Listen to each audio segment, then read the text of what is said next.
Hoje a gente vai mergulhar fundo numa das questões mais antigas da humanidade. E o nosso guia vai ser um texto milenar. É uma investigação sobre o propósito da vida, do trabalho, do prazer, do tempo. Afinal de contas, qual é o sentido disso tudo? Agora imagina só a seguinte situação. Alguém que conquistou tudo. Sabedoria, poder, riqueza, prazer, tudo mesmo. E se essa pessoa, depois de viver tudo que a vida tem para oferecer, chegasse à conclusão de que, no fundo, tudo é um grande vazio? Pois é exatamente essa crise existencial que a gente vai explorar. E o nosso guia nessa investigação é uma figura fascinante, o pregador. Ele é apresentado como um rei em Jerusalém, ou seja, alguém com todos os recursos e a curiosidade para não só pensar sobre a vida, mas para testar, na prática, todos os limites dela. E olha, ele não perde tempo. Já começa com uma verdadeira bomba filosófica sem aquecimento. É a tese principal logo de cara. Tudo é vaidade. Uma afirmação radical que já prepara o terreno para tudo que vem depois. Mas o que exatamente ele quer dizer com vaidade? A palavra-chave aqui é essa vaidade.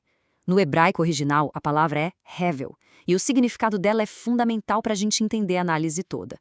Não tem a ver com arrogância ou orgulho, não. Hevel é como a nossa respiração num dia frio, sabe? Aquele vapor que a gente vê por um instante e some. É algo passageiro, fútil, sem substância que dure. É com essa lente que ele começa a olhar para o mundo. E quando ele olha para a natureza, ele não enxerga progresso. Ele vê ciclos, ciclos intermináveis, que se repetem de novo e de novo. Gerações vêm e vão, o sol faz seu caminho de sempre, o vento sopra em círculos, os rios correm para o mar, mas o mar nunca enche. Dá uma sensação de monotonia cósmica, como se a vida fosse uma esteira rolante da qual não dá para sair. Nada é realmente novo. E essa observação toda leva ele à sua grande pergunta, o motor de toda essa jornada. Pensando em todo o esforço, todo o suor que a gente gasta debaixo do sol, que é a expressão que ele usa para o nosso mundo, qual é o lucro real? O que sobra no fim das contas? Qual o ganho que permanece? Então, com essa pergunta martelando na cabeça, o pregador dá início a uma série de experimentos. Ele se propõe a testar pessoalmente cada caminho que a humanidade sempre achou que levaria ao sentido e à satisfação. Ele não vai ficar só na teoria. E ele vai com tudo, se joga de cabeça. Mergulha na sabedoria, mas descobre que quem aumenta o conhecimento, aumenta a dor. Então ele tenta o prazer, as festas, o vinho e conclui que é loucura. Aí ele se volta para grandes projetos, constrói palácios, jardins, acumula uma fortuna inimaginável, se cerca do melhor entretenimento que existe. Ele literalmente não legou a si mesmo nada do que desejou. E o resultado de toda essa busca frenética? Depois de olhar para tudo o que ele construiu e conquistou, o veredito é o mesmo, implacável. Tudo era hevel, vaidade. Era como correr atrás do vento, nenhum proveito de verdade debaixo do sol. Só que a investigação leva ele a um lugar ainda mais sombrio.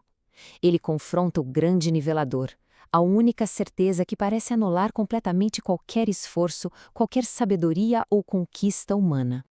Ele admite, claro, que a sabedoria é muito melhor que a tolice. É como a luz e a escuridão. O sábio enxerga por onde anda, o tolo tropeça. Mas aí vem o balde de água fria. A percepção esmagadora de que, no final da jornada, o mesmo destino aguarda os dois. A morte não faz a menor distinção. Essa constatação abala ele profundamente. Poxa, se o sábio e o tolo acabam exatamente do mesmo jeito, qual o valor final da sabedoria? A morte apaga tudo. E ele chega a essa conclusão chocante. Nesse aspecto final, o ser humano não leva vantagem nenhuma sobre os animais, porque todos voltam para o pó.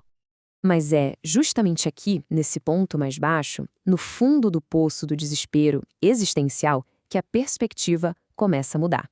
No meio de toda essa futilidade, o pregador encontra, de novo e de novo, uma sabedoria surpreendente, que vai na contramão, uma sabedoria simples. Ele começa a perceber que, embora a vida seja passageira, ela não é um caos. Existe uma ordem, um ritmo, uma estação para cada coisa. Há um tempo certo para nascer e para morrer, para plantar e para colher. Ele para de lutar contra os ciclos e começa a reconhecer a beleza da estrutura deles. Esse poema famoso, ele não é sobre se conformar, mas sobre aceitar.